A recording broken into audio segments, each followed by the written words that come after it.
દેશના બંધારણના ઘડવૈયા એવા ડૉક્ટર બાબા સાહેબ આંબેડકરની જન્મ જયંતિ નિમિત્તે યુવા સંગઠન દ્વારા છાશનું વિતરણ કરવામાં આવ્યું હતું। ડૉક્ટર બાબા સાહેબ ભીમરાવ આંબેડકરજીની 134મી જન્મ જયંતિ નિમિત્તે અલકાપુર સ્થિત ડૉક્ટર બાબા સાહેબ ભીમરાવ આંબેડકરની પ્રતિમાની સામે દર વર્ષની જેમ આ વર્ષે પણ ધ્યેય યુવા સંગઠન વડોદરા દ્વારા છાશનું વિતરણ કરવામાં આવ્યું હતું, જેમાં ભારતીય જનતા પાર્ટીના પ્રમુખ જયપ્રકાશ સોનીએ છાશનો લાભ લીધો હતો।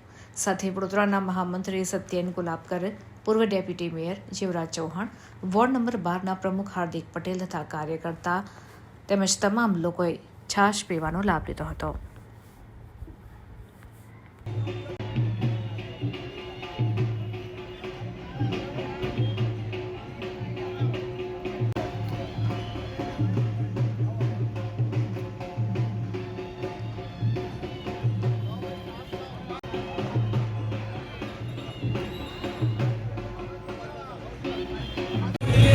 ભારત રત્ન બંધારણના ઘડવૈયા ડૉક્ટર બાબા સાહેબ આંબેડકરની 135મી જન્મ જયંતિ નિમિત્તે આજે વડોદરા રેસકોર્સ ખાતે બાબા સાહેબની પ્રતિમાને પુષ્પાંજલિના કાર્યક્રમમાં ધ્યેય યુવા સંગઠન તરફથી છાશનું વિતરણ કરવામાં આવેલું।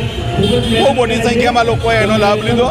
વડોદરા ભારતીય જનતા પાર્ટીના પ્રમુખ ભાઈ શ્રી ડૉક્ટર સોની, સાંસદ તથા તમામ પદાધિકારીઓ ઉપસ્થિત રહ્યા।